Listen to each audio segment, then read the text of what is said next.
Hello. Last Sunday যখন এতটা বৃষ্টি শুরু হয়নি তখন আমরা ফ্রেন্ডসরা মিলে প্ল্যান করেছিলাম যে আমরা বেড়াচাঁপার ধান্যকুড়িয়াতে যে সমস্ত জমিদার বাড়িগুলো আছে সেগুলো একটু ঘুরে দেখব।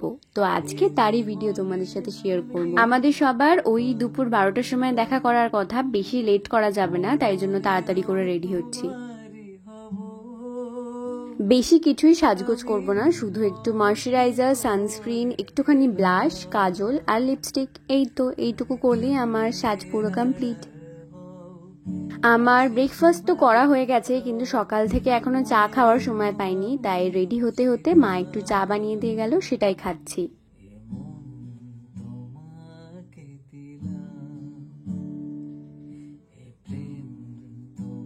এই চুড়িটা আজ পরবো বলে কালকে রাত জেগে জেগে এই পুরো সেটটা আমি কমপ্লিট করেছি, আর এর ভিডিও কিন্তু আমি অলরেডি আমার ইউটিউব চ্যানেলেও আপলোড করেছি, তোমরা দেখতে পারো।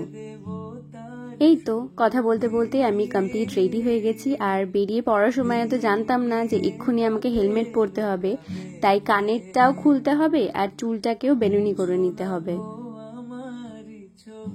এখন যেরকম প্রত্যেক দিন প্যাচ প্যাচে বৃষ্টি হচ্ছে, তখনও অতটা প্যাচ প্যাচে বৃষ্টি শুরু হয়নি, আর আকাশটা দেখো ঘন কালো মেঘে ঢাকা। আমরা যেতে যেতে রাস্তা ভুল করে একটা অন্য গলিতে ঢুকে গেছিলাম, আর সেখানে আমরা প্রায় 4 থেকে 5 কিলোমিটার চলে গেছিলাম। অবশেষে ঠিক রাস্তা পেয়ে আমরা এসে পৌঁছেছি গায়েন রাজবাড়িতে। এইটা অন্য কি একটা জমিদার বাড়ি, আমার নামটা ঠিক মনে নেই, তবে আমাদের কোনো জমিদার বাড়িতেই সেই দিন ঢুকতে দেয়নি। আসলে ওখানকার জমিদার বাড়িতে এখনো মানুষজন থাকেন, ওই জন্য সবসময় ট্যুরিস্ট বা ভিজিটার্সদের ঢুকতে দেয় না, কিন্তু পুজোর সময় গেলে তখন ঢুকতে পারা যেতে পারে। আর এই যে আমি এখন যেখানে আছি, এটা হলো বল্লভদের জমিদার বাড়ি। পুকুরটা দেখো কি সুন্দর। এইটা হলো ধান্যকুড়িয়ার রাসমঞ্চ।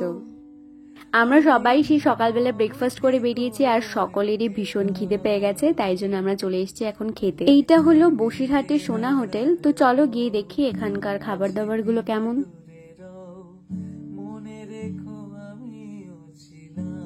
বাইকে ওঠার সময় কানের গুলো খুলে রেখেছিলাম, চুল বেনুনি করেছিলাম, তাই এখন একটুখানি ঠিকঠাক করে নিচ্ছি।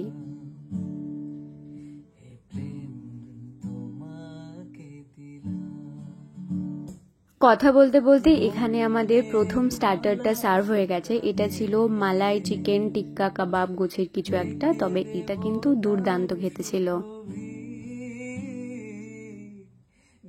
এই যে মশালা সালাডটা ওরা প্রত্যেকটা স্টার্টারের সঙ্গে দিয়েছে, এইটা না দুর্দান্ত খেতে ছিল।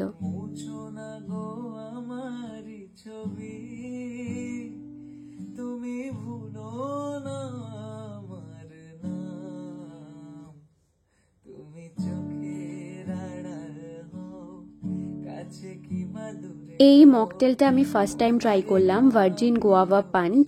খেতে একটু অন্যরকম, বাট বেশ সুন্দর।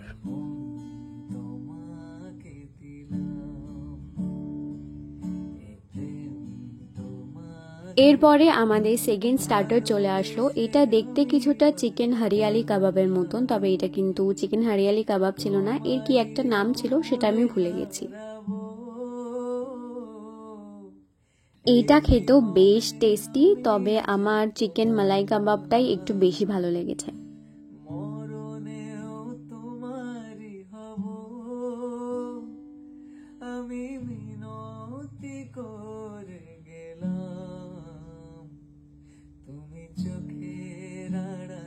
স্টার্টার তো হলো, এবার মেন কোর্সের পালা। মেন কোর্সে ছিল চিকেন হান্ডি বিরিয়ানি। শুনেছি নাকি এখানকার চিকেন হান্ডি বিরিয়ানিটা বেশ ফেমাস। এর সাথে অর্ডার করা হয়েছিল আমার ফেভারিট চিকেন ভর্তা, তন্দুরি রুটি আর লাচ্ছা পরাঠা। আমি বিরিয়ানিটা অল্প একটু টেস্ট করেছি, এটা ভীষণ লাইট বাট বেশ ফ্লেভারফুল, আমার তো বেশ ভালো লেগেছে।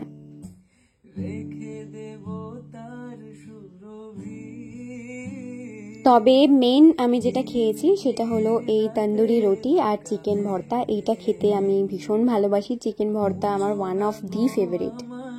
এটা খেতেও তো যথারীতি বেশ সুন্দর ছিল, আর এই আমার ফেভারিট খাবার যেমনই হোক না কেন আমার তো ভালোই লাগবে।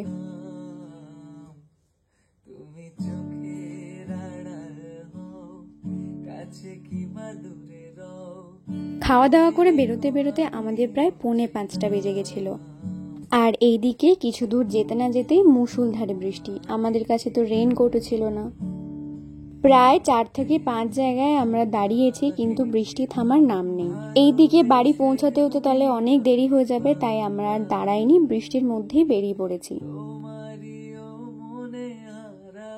পুরো কাক ভেজা হয়ে আমরা ঠিক করেছিলাম যে আমরা খড়িবাড়িতে চা খেতে যাব। তবে খড়িবাড়ি তো যাওয়া হয়নি, রাস্তার পাশে একটা চায়ের দোকান থেকে আমরা কাক ভেজা হয়ে চা খেয়েছি। ঝমঝমিয়ে বৃষ্টি হয়ে চলেছে আর চাটা দুর্দান্ত খেতে ছিল। চা খেয়ে চললাম যে যার বাড়ি। তো এই ছিল আজকে আমার ব্লগ। কেমন লাগলো তোমরা অবশ্যই কমেন্টে লিখে জানিও, আর লাইক করতে কিন্তু ভুলো না। দেখা হচ্ছে অন্য ভিডিও।